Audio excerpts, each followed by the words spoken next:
Selamat datang di Kompas Bisnis bersama saya Glenny Soktania. Saudara, pemerintah mengeluarkan kebijakan percepatan ekspor minyak sawit dan minyak goreng untuk mengangkat harga tandan buah segar sawit di tingkat petani.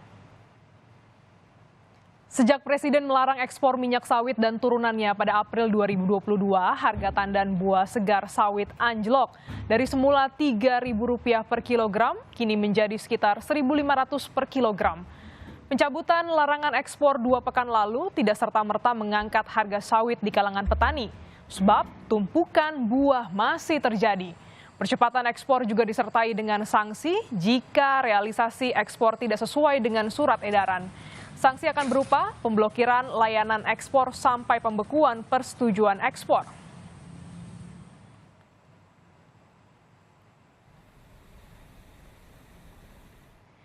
Menteri Koordinator Kemaritiman dan Investasi Luhut Binsar Panjaitan memastikan secara bertahap minyak goreng curah akan dihilangkan menjadi berkemasan.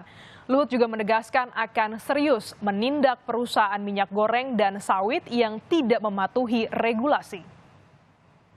Jadi kita juga minta nanti secara bertahap tidak ada lagi curah. Jadi sekarang kemasan sederhana. Karena juga curah itu kurang higienis. Itu yang sedang kita kerjakan dan banyak pengusaha itu juga akan melakukan sana dengan harga tetap. Di audit kira-kira ada berapa perusahaan yang nakal itu dan saya nggak bilang nakal ya, tapi ya kalau tidak mau kompromi dengan mengikuti apa yang dilakukan pemerintah, ya kita prioritaskan untuk kerugian seperti apa yang diakibatkan oleh mereka terhadap kerugian seperti apa yang akibat perbuatan mereka terhadap industri? Ya kita belum tahu, tapi audit nanti. Dan saudara, lalu bagaimana dampak kebijakan percepatan ekspor minyak sawit dan minyak goreng terhadap pasokan dan harga di dalam negeri? Kompas Bisnis sudah bersama dengan Dendi Ramdhani, Head of Industry and Regional Research Bank Mandiri. Selamat pagi, Pak Dendi. Selamat pagi. Ya, ini clue pengendalian harga minyak goreng di bawah komando Menko Luhut makin terang benderang nih ya. Pemerintah akan menghilangkan minyak goreng curah bertahap dan beralih menjadi kemasan. Bagaimana tentang hal ini? Apakah ini akan menimbulkan gejolak atau memang harus terencana matang agar tidak terjadi pergejolakan? Saya kira pemerintah terlalu banyak mengatur di sektor CPO ini ya. Ya terakhir mengenai bentuk kemasan, saya pikir agak complicated nanti ya dampaknya. Karena ini kan di lain sisi ini adalah mungkin salah satu strategi pemasaran dari perusahaan ya. Karena pengemasan itu kemudian kan ada biaya tambahan yang harus dikeluarkan. Kalau masalah higienis saya pikir itu lebih ke penegakan undang-undang perlindungan konsumen ya. Jadi selama tidak ada masalah ya, kecuali ada masalah kemudian kan undang-undang konsumennya yang ditegakkan gitu. Jadi saya pikir aturan selama ini mengenai bentuk pengemasan atau gimana cara menjual itu udah ada proteksi hukumnya gitu, tinggal itu aja ditegakkan. Karena kalau ada bentuk pemaksaan saya takutnya ini akan ada gejolak gitu. Gejolak yang seperti apa yang nanti bisa timbul, Pak, kalau emang ini diterapkan dan kurang begitu penindakan hukumnya? Pertama tentu itu berimplikasi kepada kenaikan biaya ya, yang otomatis ditransmisikan ke harga. Karena mengemas itu kan ada bentuk tambahan ya, sehingga harga bisa meningkat. Terus kedua, ya mungkin itu cara penjual juga menjaring segmen yang kelas bawah gitu ya, dengan minyak goreng curah harga lebih rendah gitu ya, dan kemudian juga itu kalau di beberapa produk bahkan sekarang ada tren ke curah gitu ya, kayak sampo curah gitu ya, karena itu mengurangi limbah plastik kayak gitu ya, itu implikasinya ke sana. Ya saya pikir kalau sampai ada bentuk yang memaksakan, ya ini bisa membuat permasalahan di lapangan. Saya pikir biarkan saja. Kemudian ya kalau masalah kualitas, higienis itu kan udah ada undang-undang perlindungan konsumen yang tinggal ditegakkan saja. Kalau memang misalnya minyak gorengnya kotor atau nggak memenuhi persyaratan Oke. untuk dikonsumsi dan seterusnya. Oke, balik lagi nih Pak ke hal besarnya. Awalnya melarang ekspor, ini berdampak pada harga TBS sawit yang ambrol. Stoknya menumpuk, lalu sekarang terbit Permendak Percepatan Ekspor CPO dan turunannya. Secara awam, situasi dan perubahan regulasi seperti ini bisa dibaca seperti apa? Saya pikir ya kalau lihat dari beberapa periode atau bulan ke belakang, ya ini peraturan berubah-ubah terus gitu ya. Jadi yang peraturan terakhir akselerasi ekspor, saya pikir ini bentuk koreksi terhadap kebijakan yang sebelumnya berdampak pada penumpukan stok di dalam negeri, ya sehingga perlu didorong ekspor. Ini memang harusnya kita mendorong ekspor karena CPO itu adalah industri yang berorientasi ekspor. Ekspor itu sekitaran 25,5 juta ton ya tahun 2021. Konsumsi domestik itu lebih rendah 18,4. Bahkan kalau untuk makanan itu 9 juta ton saja ya.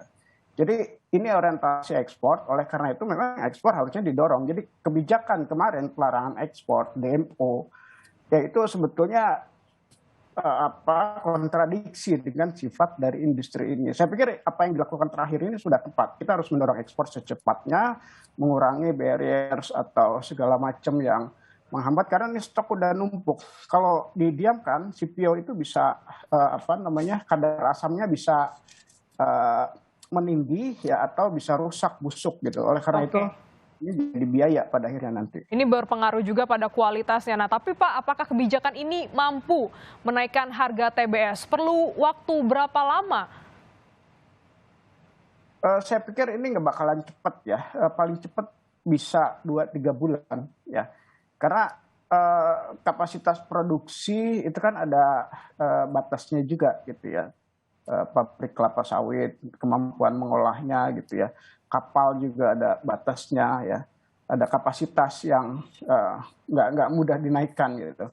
Jadi gimana kita mengoptimalkan kapasitas produksi termasuk pengangkutan ya sehingga ekspor bisa didorong. Ya termasuk juga kan di negara importirnya mungkin ada kapasitas yang terbatas juga gitu. Ini perlu waktu ya. Jadi memang ya sifat atau karakter di industri CPO itu ya ketika ada masalah, ada stok yang membuat industri itu turun, itu perlu berbulan-bulan ya bahkan kalau bercermin di kejadian tahun 2015-16 itu perlu 1 tahun tuh waktu itu harga jatuh, recovery-nya tuh biasanya butuh 1 tahun. Tapi mudah-mudahan ini karena relatif cepat, saya duga mungkin mudah-mudahan 3 bulan udah mulai kembali ke track normal. Asal ekspornya juga mungkin karena ada hambatan perizinan apa segala macam. Kita tahu ada DMO, DPO. Ya ini harus dibuat sedemikian rupa sehingga tidak menghambat ekspor itu sendiri. Gitu. Jadi memang aturan Permendak Percepatan Ekspor ini harus juga diikuti dengan sejumlah aturan lain untuk bisa memaksimalkan bagaimana kekuatan ekspor kita, Pak. Betul.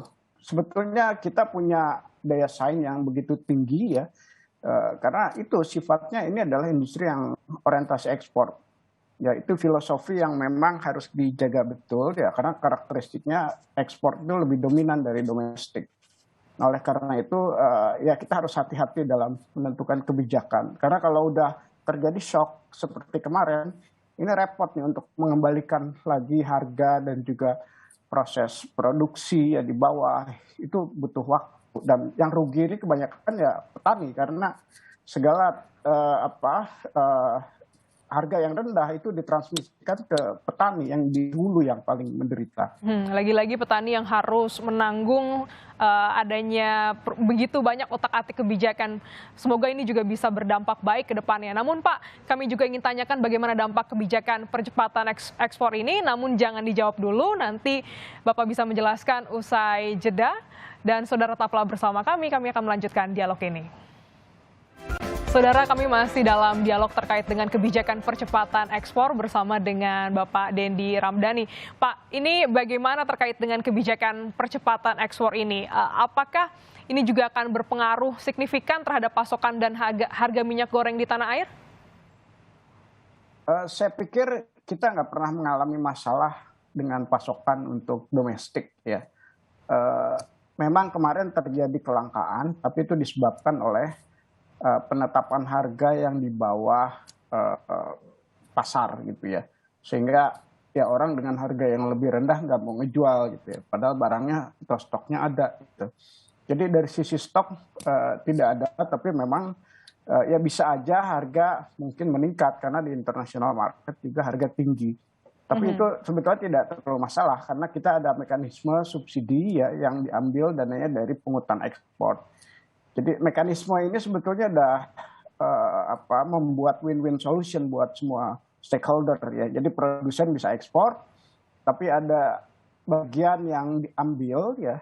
Sekarang itu $375 per ton ya dengan harga di atas 1.500. Nah itu kan jumlah yang besar. Itu dikembalikan dalam bentuk subsidi yang kemarin banyak untuk subsidi biodiesel, tapi sekarang bisa digunakan untuk subsidi minyak goreng. Jadi mekanisme itu win-win buat produsen dan juga konsumen dan tentunya juga kebun ya, termasuk perkebunan rakyat. Termasuk juga masyarakat kelas bawah, Pak, yang sangat terdampak terkait dengan mahalnya harga minyak goreng beberapa waktu lalu ini? Betul, kita kan kemarin sempat ya ada mekanisme subsidi untuk minyak goreng curah. Jadi dananya itu diambil dari dana pungutan ekspor ya yang dikelola oleh BPDPKS. Dana itu seharusnya cukup atau sebetulnya cukup ya. Hitungan saya dengan jumlah ekspor sekitaran 2, juta ton per bulan ya dikali 375 ya. Itu bisa 89 triliun ya. Itu cukup sekali untuk mensubsidi minyak goreng ya. Sebagian kan digunakan untuk biodiesel, subsidi biodiesel, kemudian juga replanting untuk perkebunan rakyat.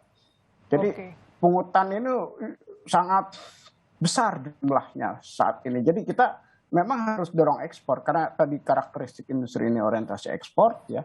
Di lain sisi ada benefit dari pungutan ekspor yang dikembalikan ke stakeholder ya, konsumen dan juga perkebunan rakyat. Oke, Pak, ini kan terkait dengan industri minyak gitu ya, Pak. Struktur pasar begitu. Boleh dijelaskan seperti apa sebenarnya struktur pasar dan distribusi minyak goreng saat ini? Ya, struktur pasarnya memang kalau dilihat dari pemain produk akhir ya itu hanya banyak pemain besar ya, yang menengahnya banyak, yang kecilnya juga banyak. Jadi pasarnya sebetulnya sangat kompetitif. Kedua, walaupun perlu diingat ya, walaupun kita dominan player di pasar global karena kita adalah eksportir utama, tapi bukan berarti kita price maker, bukan berarti kita bisa menentukan harga karena harga di pasar internasional itu ditentukan oleh banyak variabel ya. Supply dan demand minyak nabati lain ya, soybean atau soya oil, terus harga minyak gitu ya. Jadi sebetulnya kalau banyak suara-suara yang kemudian mengatakan bahwa kita ini eksportir atau produsen terbesar, kenapa harga di domestik nggak bisa rendah?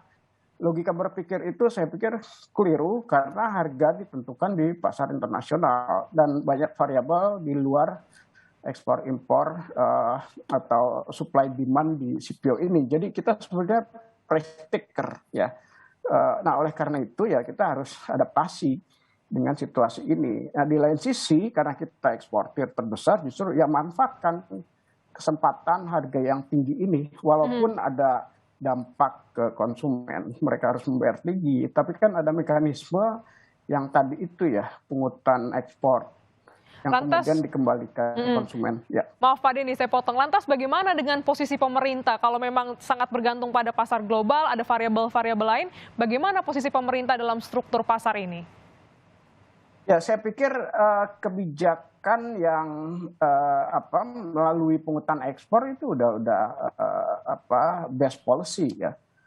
Kalau mengatur lebih dalam mengenai penetapan harga di domestik, implikasinya seperti kemarin ya. Sebetulnya stoknya ada tapi nggak keluar ya.